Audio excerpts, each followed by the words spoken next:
오늘 말씀 이사야서 15장부터 24장 나갈 텐데요. 심판의 메시지는 그냥 간략하게 전하겠습니다. 말씀은 읽을 수는 없고 제가 읽는 대로 따라와 주시면 좋겠습니다. 자, 말씀 보기 전에 먼저 기도하겠습니다. 사랑의 하나님 감사합니다. 온 우주 만물을 창조하신 하나님, 전 세계가 주님 것입니다. 시편 50편에 주님 말씀하셨습니다. 나의 믿는 내 언약의 약속의 백성들을 내 앞에 모으라. 그들을 모아놓고 하나님 말씀하십니다. 너희 우양간에 있는 소나 양들을 내가 가져가지 않을 것이다. 하나님은 우리가 하나님 앞에 드리는 그 예물을 기뻐 받으시는 게 아니라 삶이 똑바로 되는 것을 받기 원하십니다. 삶이 바로 될 때 예물이 복된 것입니다. 하나님께서 그 예물을 탐하지 않으신다는 만약의 경우를 말씀하셔서 이렇게 말씀하십니다. 내가 너희 우양간에 있는 소야 양을 가져가지 않을 것이다. 온 천하에 있는 산들에 있는 들짐승들이 전부 다 내 것이기 때문이다. 하나님은 재물을 가져가시는 분이 아닙니다. 재물을 탐하시는 분이 아닙니다. 온 우주 만물이 하나님 것입니다. 우리가 하나님께 무엇을 드린다 할 때 마음이 먼저가 되지 않으면 하나님은 그것을 쳐다보지 않으십니다. 우리 삶에서 예수님을 사랑하는 것이 먼저가 되고 전부가 되기를 원합니다. 우리 삶에 예수님이 전부가 되기를 기도합니다. 우리 삶에 예수님을 사랑하는 것이 목적이 되기를 원합니다. 이 시간 주님께서 우리에게 무슨 말씀을 하시는지 바로 듣고 그 생명의 말씀을 바로잡아 흔들리지 않고 삶에서 굳건히 살아내는 믿음의 반석이 되기를 기도합니다. 주님 감사합니다. 예수님의 이름으로 기도했습니다. 아멘. 자, 이사야서 말씀에 심판이 상당히 많습니다. 이제 그도 그럴 것이 이스라엘 백성들이 너무나 타락했고 하나님 앞에 드리는 예물에나 행위에만 충실했지 마음은 하나님께 멀어져 있었기 때문입니다. 그래서 주님께서 우선 우리에게 말씀하시는 게 너희 마음을 내게 달라. 그래서 마음과 뜻과 생명을 다해서 주 너의 하나님을 사랑하라고 하신 그 첫째 계명에 우리가 우리 생명을 다해 그게 전부가 되기를 간절히 소망합니다. 15장은 모압 땅을 대해서 말씀하고 있습니다. 이 모압은 롯의 자손입니다. 그래서 이 모압 땅이 어디 있냐면 요단 서편 말고 요단 동편 쪽에 맨 위에가 바산 산지, 길라 산지, 암몬 고원, 모압 고원 이렇게 돼요. 에돔 고원 이렇게 되거든요. 그래서 강 줄기로 이렇게 나눠져요. 그런데 모압은 말씀드렸듯이 롯의 자손인데 하나님께서 그들을 심판하시는데 먼저 이제 6절에 가면 15장 6절에 가면 물들이 황폐하게 된대요.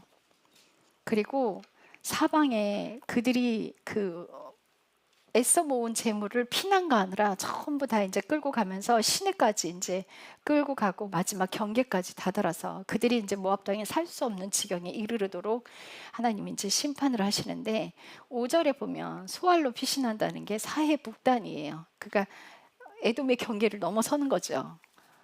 그리고 9절에 보면 디몬의 물들에 피가 가득하게 된대요. 이것들이 이제 재앙이 쏟아진다는 건데 육신에 따라 사는 사람들에게 심판은 육신에 필요한 것들을 파괴시키는 게 심판이 되죠. 그래서 물도 황폐하게 돼버리고 물들도 피를 물든다고 그러니까 시체들이 만약에 정말 다 가득해서 물들이 피로 변하는 그런 사태가 일어나는 거겠죠. 그리고 16장에 가면 이제 여기서 모압의 멸망들을 말하고 있는데 모압이 멸망당하는 이유를 6절에서 설명하고 있어요. 우리가 모압의 교만에 대하여 들었는데 그가 심히 교만하도다. 그의 오만과 교만과 진노에 대하여 우리가 들었으나 그의 거짓말은 그렇게 이루어지지 아니하리라. 모압 땅의 사람들이 이제 정말 하나님께서 심판하셔서 그들이 공경에 처해졌을 때 그들이 어디를 가냐면 이제 신들에게 물으러 갈 거 아니에요. 근데 12절에 보면 모압이 산당에서 기진맥진하는 것이 보일 때에 그가 자기 성소에 가서 기도할지라도 효력이 없으리라. 이제 마지막 그때에 하나님을 찾는다 해도, 그들의 성소에 가는다 해도 하나님은 아무것도 돌아보지 않고 그저 그냥 그대로 심판을 자행하시겠다는 거예요. 자, 이렇게 우리가 하나님 명령대로 살지 않아서 심판받고 육신에 즐기는 것들을 따라하고, 그리고 악행을 저지르고 한 그런 죄악들이 차서 하나님의 심판대 위로 가게 됩니다. 근데 17장에 가면 다마스쿠스는 시리아의 수도예요. 그래서 그 도시가 되지 못하고 서지 못하고 폐허가 되게 될 거래요. 그리고 그 견고한 도시가 전부 다 버림받게 되는 그 지경에 다다르게 되는 거예요. 그들이 수확을 하더라도 폐허가 되게 되고 농산물을 전부 다 얻을 수 없게 돼버리는 그 지경에 다다르고, 13절에 가면 많은 물이 몰려오던 민족들이 몰려올 것이니 하나님께서 그들을 꾸짖으시리니 그들이 산에서 하나님 바람 앞에 날리는 겨같이 회오리 바람 앞에 굴러다니는 물건같이 멀리 도망하고 쫓겨가리라. 얼마나 무서우면, 이게 얼마나 무서운 표현이에요. 그죠? 그러니까 육신을 치고 곡식을 치고 먹을 수 없는 그 지경까지, 물도 마실 수 없고. 그러니까 그들이 뭐 음식을 구한다 한들 추수가 없는데 어떻게 음식을 구해요? 열매를 맺지 못하죠. 18장에 보면 에티오피아의 심판에 대한 것을 말하고 있는데요. 5절에 보면 수확하기 전에 곧 봉우리가 완전해지며 신포도가 꽃 속에서 익어갈 때 그분께서 가지치는 낫으로 작은 가지들을 치시고 큰 가지들을 제거하고 잘라내시고 그것들을 다 같이 산의 짐승들과 땅의 짐승들에게 넘겨주리니 날짐승들이 그곳에서 여름을 나고 땅의 모든 짐승들이 그것에 겨울을 나리라. 사람이 사는 곳이 아닌 거예요. 자, 네, 19장에 보면 또 이집트에 대한 심판을 말씀하고 있습니다. 그러니까 이집트에 대한 심판은 형제가 형제끼리 싸운대요. 왕국이 왕국끼리 싸우고 그 안에서 분열이 일어난다는 거예요. 그래서 3절에 보면 이집트의 영 한가운데서 쇠진할진데 내가 이집트의 계략을 멸하리인데, 그들이 막 이제 전쟁이 일어나고 그 혼란 속에 있을 때 누구한테 물으러 가냐면 우상들에게, 마법사들에게, 부리는 영들에게 물으러 간다는 거예요. 근데 하나님이 그 계략들을 전부 다 파괴해버려서 물으러 가도 구원해 줄 자가 없는 거예요. 5절에 보면 바다에서 물들이 없어지고 강이 피폐하게 되고 마를 것이며, 하나님의 심판의 마지막 때 징조도 똑같아요. 강이 말라버릴 거래요. 이렇게 하나님께서 각 나라들에 대해서 심판을 하시는데, 하나님의 백성만을 주관하시는 게 아니에요. 하나님은 전 세계 하나님이신 거예요. 그 전 세계 하나님이 믿지 않는 자들의 죄가 찼을 때 전부 다 심판대 위로 올라가고, 하나님의 자녀들은 하나님이 돌보시고 그 안에서 채찍을 대시지만, 믿지 않는 자녀들은, 하나님을 믿지 않는 부모들 때문에 그들이 사탄의 문을 열었어요. 그래서 자녀들까지 사탄의 밥이 되게 내어줘 버리고, 자녀들까지, 어린 자녀들이 그 사탄에서 억압당하고 그 사탄이 하는 그 일 속에서 궁핍해지고 핍박을 받고 매질을 당하고 혼란한 가운데 들어가는 게 부모의 죄악 때문에, 부모가 그 문을 열었기 때문이에요. 그래서 믿음의 자녀들은 하나님의 것이 자녀들에게 흘러가게 그 믿음을 흘려보내고 전달을 해야 돼요. 우리가 육신대로 살면 하나님의 생명의 흐름이 자녀들에게 흘러가지 않아요. 그 생명의 물줄기가 자녀들에게 흘러가게 하려면 부모가 똑바로 살아야 합니다. 불교 다니는 부모, 자녀들 어디 가요? 따라서 어디 가요? 절에 가요. 그렇게 되는 거예요.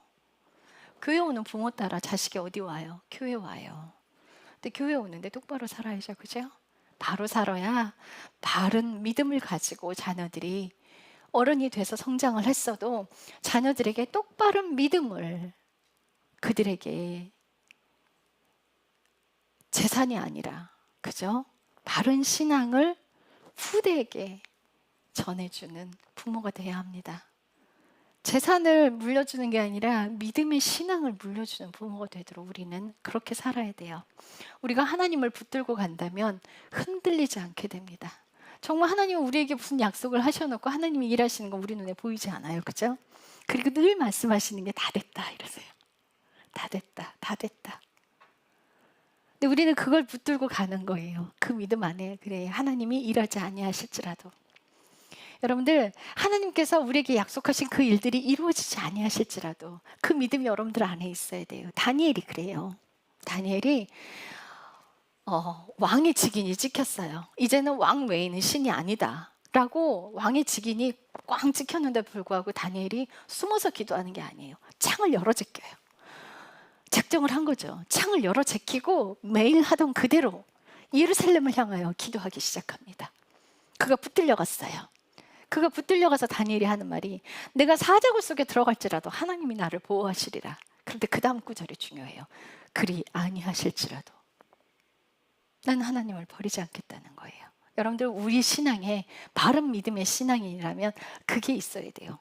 아브라함에게 하나님께서 약속하신 모든 일들이 이루어지지 않았어요. 그러나 그 아브라함은 하나님의 육신적인 약속을 붙들고 간 게 아니라 하나님을 붙들고 갔어요. 그리 아니하실지라도. 아브라함에게 약속하신 것들이 후대에 전부 다 이루어졌지만 하나님이 우리에게 약속하신 것들 시간이 더디 갈지라도 그 일들은 반드시 이루어집니다. 그래서 약속을 하나님께서 내게 무엇을 주신다는 그 약속을 붙들고 가는 게 아니라 하나님을 붙들고 가는 거예요. 우리는 그 하나님을 붙들고 흔들리지 않는 믿음 가운데 다니엘이 죽음을 목숨이 없어지는 그 가운데 들어가면서도 그리 아니하실지라도 말했던 것처럼 여러분들과 제 안에 그 그리 아니하실지라도 있는 그 신앙 오직 예수 그리스도 하나면 됩니다. 예수님 붙들고 끝까지 가겠습니다. 여러분들 이 믿음 안에서 흔들리지 않기를 축복합니다. 네, 하나님께서 이 믿음을 요구하는 백성들이 우리 이스라엘 백성들에게만 그것을 요구하신 게 아니에요. 자, 19장 18절에 보면 이상한 구절이 하나 있어요. 그날에 이집트 땅의 5도시가 가나안 말을 하며 군대들이 주께 맹세한 것이요 한 도시는 멸망의 도시라 불리리라. 그날에 이집트 땅의 한가운데 주를 위한 제단이 있겠고 그곳의 경계에는 주를 위한 기둥이 있으리라. 그것은 이집트 땅의 군대들의 주를 위한 표적과 증거가 되리니 그들이 압제자로 인해 주께 부르짖을 때 그분께서 한 구원자 곧 위대한 자를 그들에게 보내사 그가 그들을 구출하게 하시리라. 이거는 하나님의 백성에게 하시는 말씀이잖아요. 근데요 이집트라고 분명히 말씀하고 계세요. 그래서 21절 또 주께서 자신을 이집트에게 알리시리니 그날에 이집트 사람들이 주를 알고 희생물과 봉헌물을 드리며 참으로 그들이 주께 맹세로 서원하고 그것을 이행하리라. 주께서 이집트를 치실지라도 치신 뒤에 고쳐 주시리니 그들이 주께 돌아오리라. 그분께서 그들의 간구를 들으시고 그들을 고쳐주시리라. 이거 누구한테 하셨던 말씀들이에요? 전부 하나님의 백성 이스라엘 백성들에게 하셨던 말씀을 이집트 백성들에게 말씀하고 계세요. 하나님은 전 세계의 하나님이에요. 단지 이스라엘만의 하나님이 아니에요. 온 인류의 하나님이십니다. 그래서 하나님께서 전 인류에게 요구하는 것이 무엇이냐면 오직 하나님만 섬기라 해요. 오직 하나님만 섬기라. 그래서 23절 그날에 이집트에서 나와 아시리아에 이르는 큰 길이 있어서 아시리아 사람은 이집트로 가고 이집트 사람은 아시리아로 갈 것이며 이집트 사람들이 아시리아 사람과 함께 섬기리라. 그런 날이 온다네요. 그런데 이 날이 언제쯤 있을까요? 이 땅에서 가능할까요? 자, 24절 그날에 이스라엘이 이집트와 아시리아와 함께하는 세 번째 나라가 되어 그 땅 한가운데 복이 되리라. 군대들의 주께서 그들에게 복을 주시며 이르시되 내 백성 이집트야 내 손으로 지은 작은 아시리아야 내 상속 백성 이스라엘아 복이 있을지어다. 이 말씀과 흡사한 말씀이 어디 있냐면요. 제가 18절을 다시 한번 말씀드릴게요. 18절에 그날에 이집트 땅에 5도시가 가나안 말을 한다고 되어 있어요. 이 가나안 말을 한다고 되어 있는데 제가 히브리어 성경을 찾아 들어갔어요. 가나안 말이라고 되어 있더라고요. 근데 가나안 언어는 우리가 어떻게 알고 있어요? 가나안 땅은 믿지 않는 자들의 땅이라고 알고 있었어서 그죠?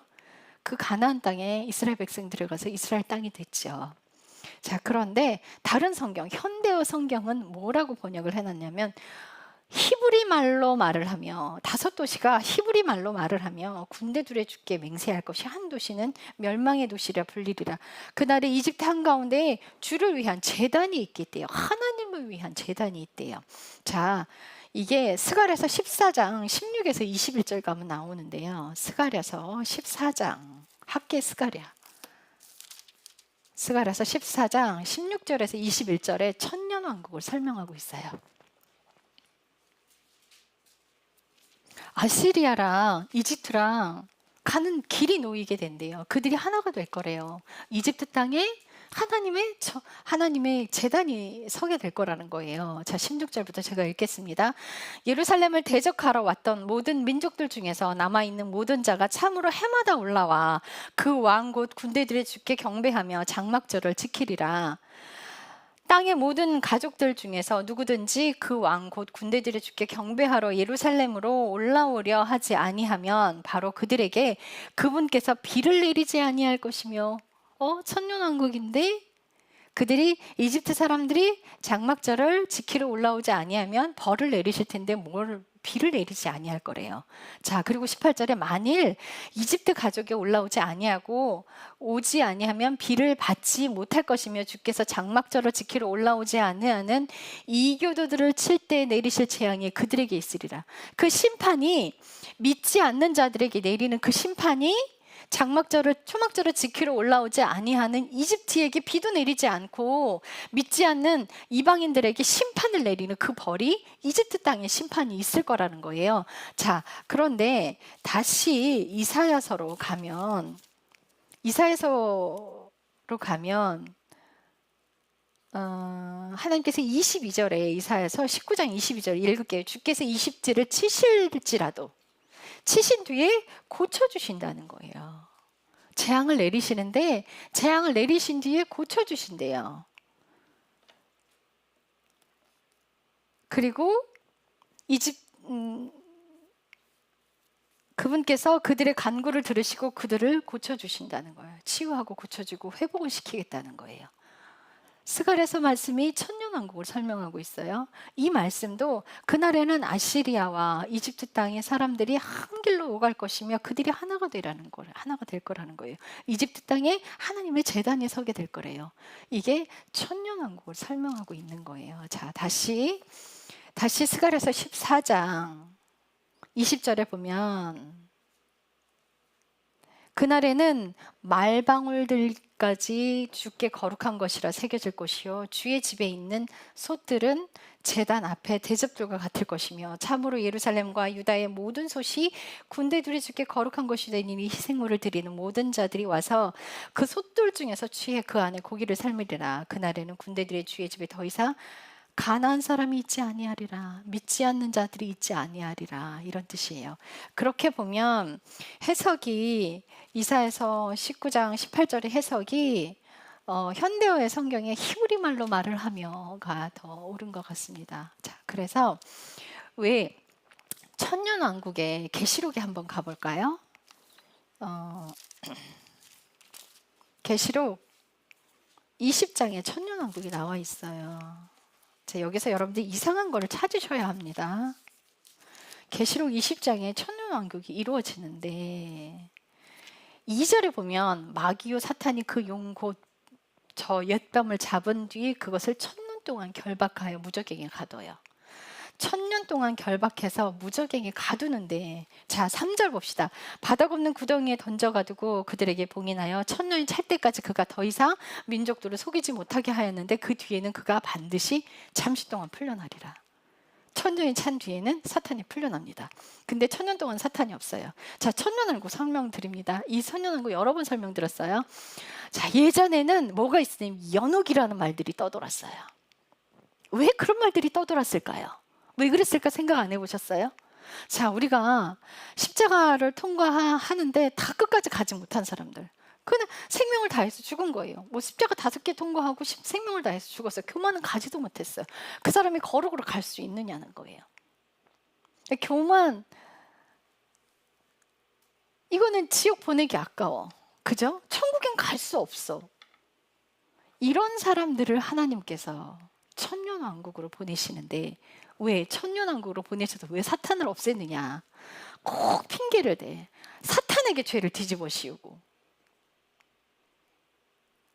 그래서 하나님께서 사탄이 없으면 너희가 할 것 같으냐? 내가 1000년 동안 무적행을 가져서 사탄이 너희들에게 일하지 못하게 하리라. 무적행을 가둡니다.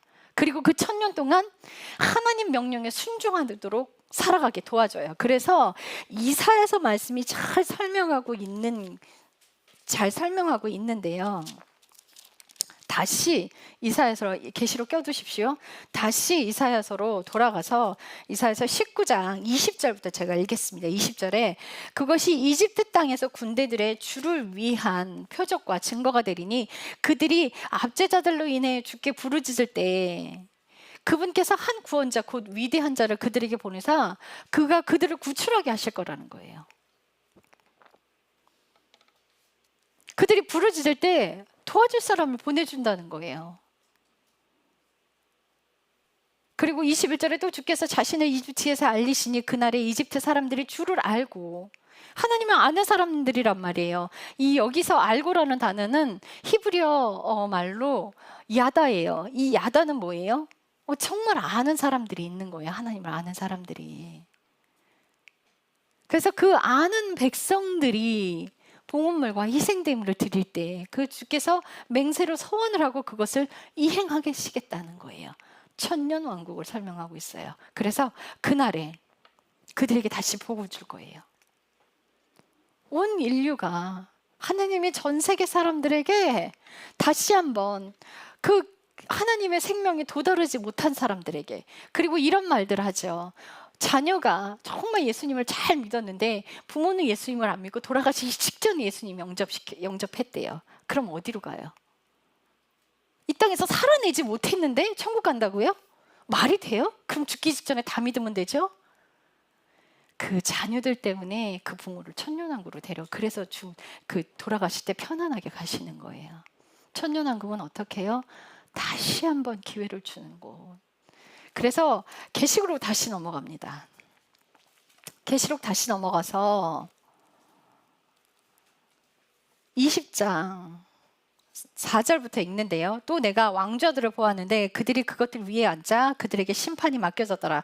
또 내가 예수님의 증언과 하나님의 말씀으로 인해 목이 베인 자들과 혼들을 보았는데 그들은 짐승과 그의 형상에게 경배하지도 아니하고 자기 이마 위나 손 안에 짐승의 표를 받지 아니한 자들이더라. 그들이 살아서 그리스도와 함께 1000년 동안 통치하더라. 순교당한 사람들, 666표를 받지 않고 순교당한 사람들이 통치권 안으로 들어간다는 거예요. 그럼 여러분 보세요. 이 계시록에는 통치권 안으로 들어가는 사람들만 설명이 되어 있는데 이사야서나 스가랴서에는 지배를 받는 사람들이 설명되어 있잖아요. 그죠? 1000년 동안 통치권 안으로 들어간 사람들, 삶을 살아낸 사람들이 그들이 삶을 살아내도록 도와주는 거예요. 예수님이 이 땅에 오셔서 뭐 하셨어요? 섬기는 일을 하셨잖아요. 한 사람이라도 더 건지기 위해서 그들이 1000년 동안 그들이 하나님의 백성으로서 똑바른 삶을 살아가도록 도와주는 일들을 하는 거예요. 순종하는 일들을 1000년 동안. 그래서 봅시다. 5절에 보면은 나머지 죽은 자들이 그 1000년이 끝날 때까지 다시 살지 못하였더라. 이것이 첫째 부활에서 첫째 부활로 해서 천년왕국으로 들어가는데, 자, 첫째 부활에 참여한 몫을 가진 자는 복이 있고 거룩하도다. 이 첫 번째 부활에 들어가는 사람들은 뭐예요? 다 완성이 된 사람들. 그래서 6절에 보면 둘째 사망이 그들을 다스릴 권능을 갖지 못하고, 둘째 사망이 어디예요? 지옥하지 않는다는 거예요. 이 둘째 사망이 그들을 해하지 못해. 왜? 완성이 된 사람들이기 때문에. 자, 그래서 그들이 1000년 동안 통치하는데 7절에 중요해요. 그 1000년이 참에 사탄이 자기 감옥에서 풀려나요. 왜 풀어요?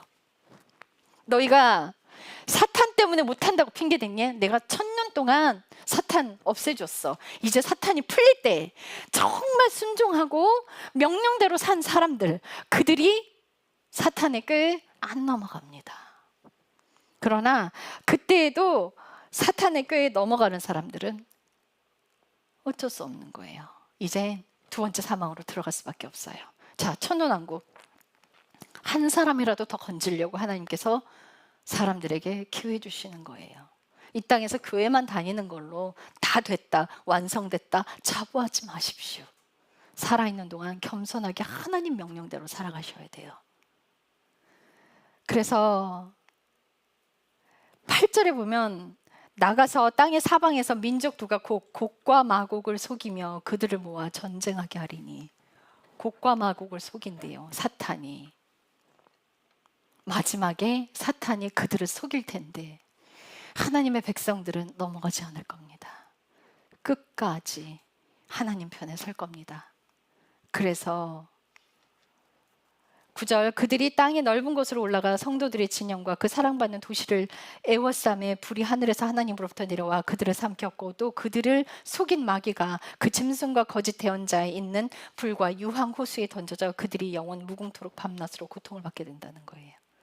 사탄에게 넘어간 자들은 전부 그들의 사탄과 함께 고통받는 곳으로 넘어가요. 자, 그런데 천년왕국, 이게 끝난 뒤에 백보자 심판이 있어요. 흰 왕좌의 심판. 여기는 뭐예요? 아주 이제, 그러니까 창세기 태초 아담 때부터 죽었던 사람들이 싹 다 살아나와요.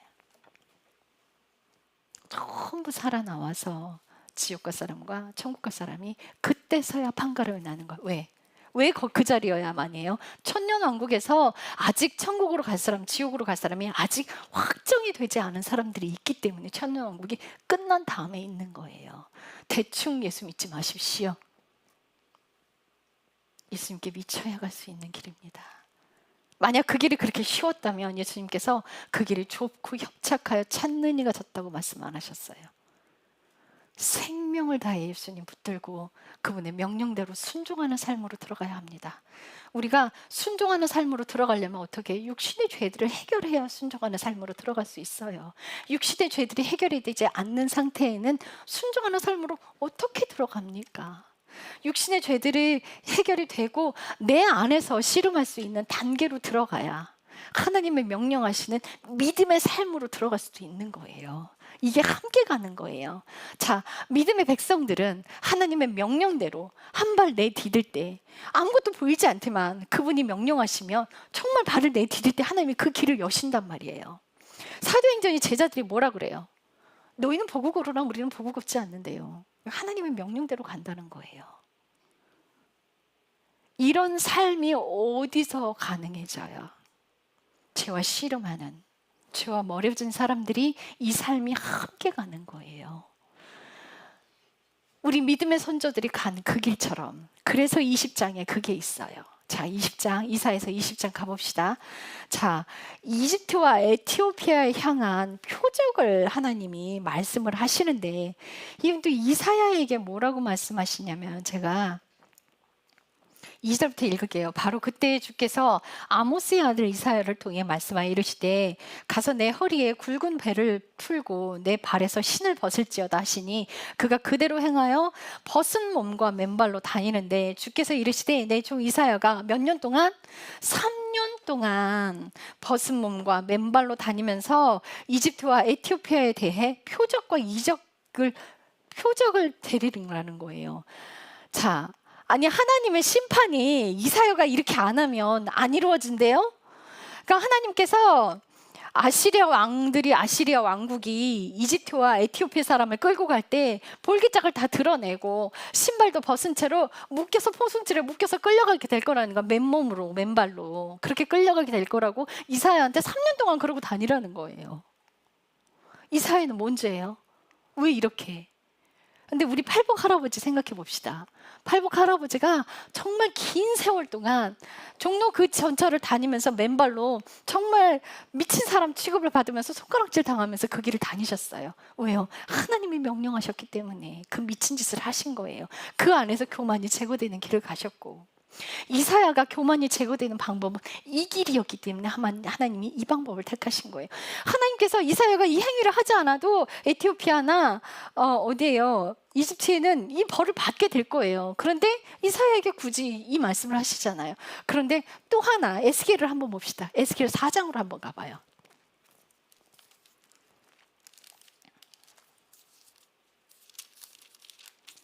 에스겔은 무슨 일을 당했는지 아십니까? 예루살렘이 잘못한 그 예루살렘의 죄 때문에 4절부터 읽을게요.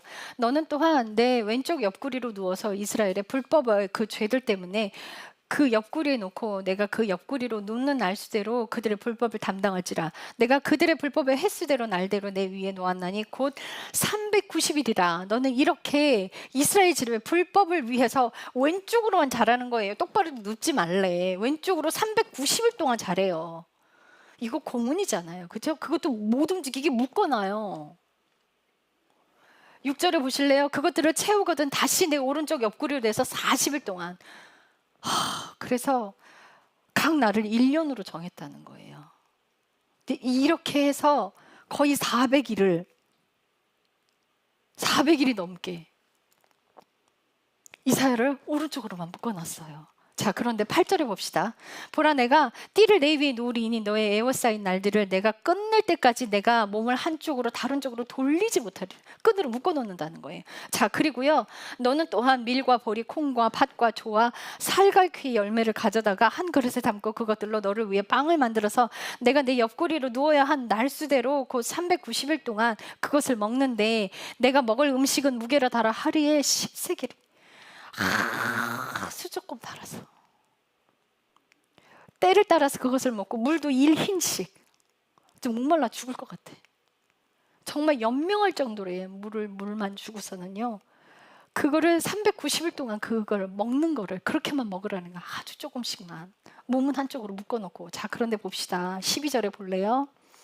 너는 그것을 납작한 보리빵과 먹고 그것들이 보는 데서 사람들에게 나오는 똥으로 그걸 구우래요. 빵을 사람에게 나오는 똥으로 그걸 구우래요. 그러니까 이사야가 뭐라 그래? 하나님, 내가 이 땅에 태어나면서부터 내가 부정한 것들을 먹은 것이 없습니다. 왜 하나님 나한테 이런 걸 시키십니까? 하여튼 14절에 뭐라 그러냐면, 그때 내가 이르되 주 하나님이여, 그러니까 15절에 그때 하나님께서 내게 이르시되 보라, 내가 너에게 사람 똥 대신에 쇠똥으로 구워 먹게 한다는 거예요. 이사야가 푸념을 누르더니까 그럼 내가 사람 똥 대신에 소똥으로 구워 먹게 해줄게.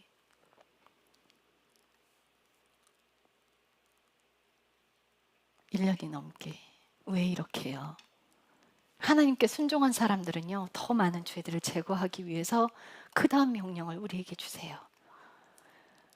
에스겔에게는 그 명령을 하셨던 것처럼 이사야에게는 벗은 몸과 벗은 발로 3년 동안 다니라는 거예요. 수치를 당하라는 거죠. 나머지 죄들을 제거하기 위해서. 이거는 순종하는 사람들에게만 옵니다. 불순종하는 사람들에게 이렇게 살라고 하지 않아요. 그런데 이게 겁먹을 이유가 없는 게, 이사야가 싫다 그래요? 에스겔이 싫다 그래요? 하잖아요. 그죠?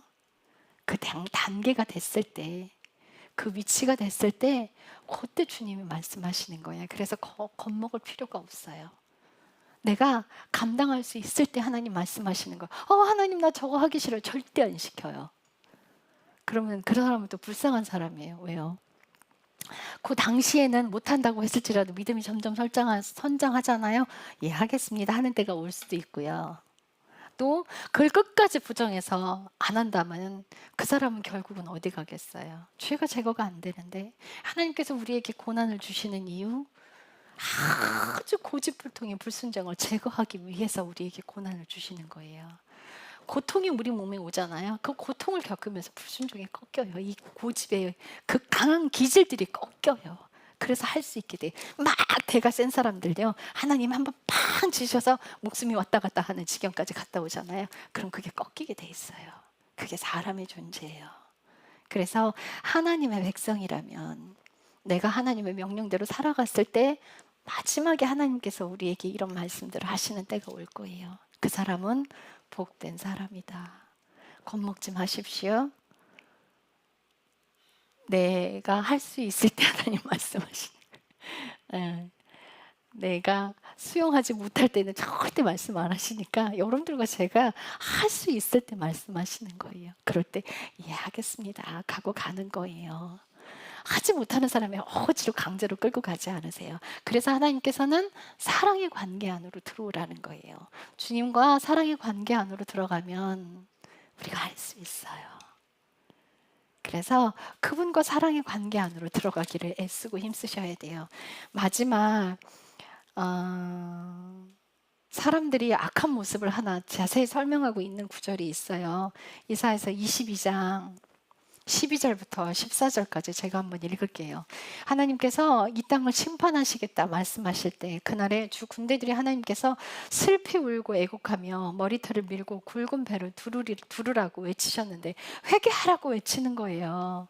머리털을 밀고 굵은 배옷을 입어라, 회개하라 라고 외쳤는데 보라, 너희는 기뻐하고 즐거워하며 소를 잡고 양을 죽여 고기를 먹으며 포도주를 마시며 내일 우리가 죽으리니 먹고 마시자 하고 말하는도다. 하나님께서 회개하라고 재앙을 떨어뜨렸더니 오늘 먹고 마시고 내일 죽자 한다는 거예요. 이게 사람의 악이에요. 그래서 노아의 홍수 때 비가 내리기 직전까지 먹고 마시고 술 취해서 흥청댔던 것처럼 마지막 날에도 지금 재앙이, 온 세계의 재앙이 막 떨어지고 있고 자연재해가 막 떨어지고 있고 바다에서는 정말 지구의 종말이 오고 있다고 막 하소연을 하고 있는데 사람은 너무나 태평한 거예요. 자기가 하던 대로 놀고 먹고 마시고 있고, 이게 사람의 악한 본 모습이에요. 23장에 두로에 대해서 경고하시고 24장에 땅에 떨어질 임박한 심판에 대해서 말씀하고 계시지만 인간은 그렇게 할 거라는 거예요. 그래서 예수님이 그러잖아요. 노아의 홍수 때 그들이 비가 오기 하루 직전까지 놀고 먹고 마시고 흥청거렸던 것처럼 내가 인자가 올 때도 그러하리라. 그런데 들을 게 있는 자는 들으십시오.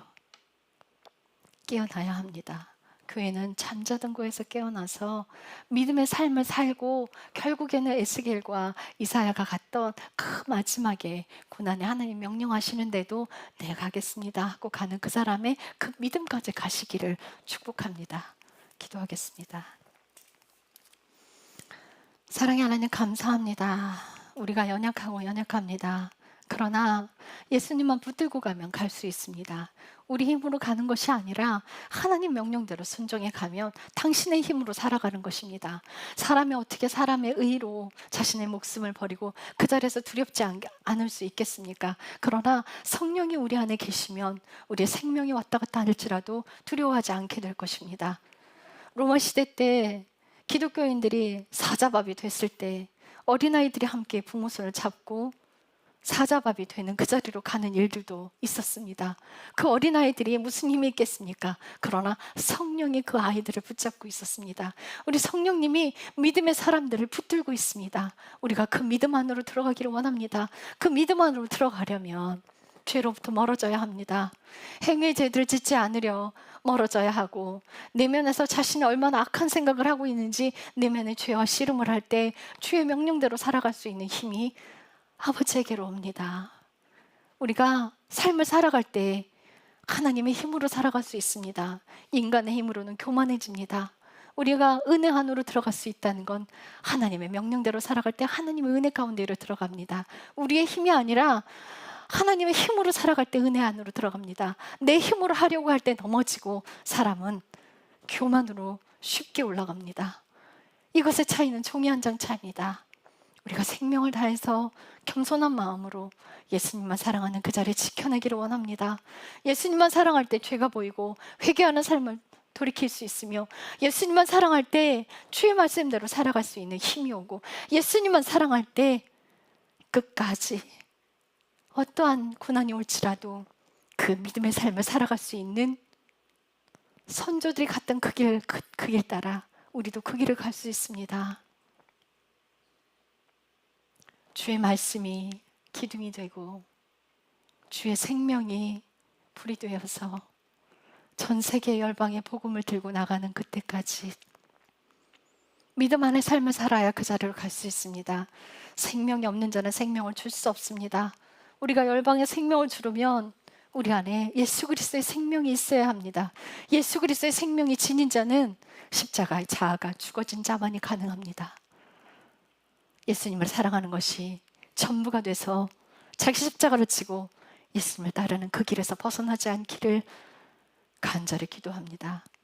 예수님의 이름으로 기도했습니다. 아멘.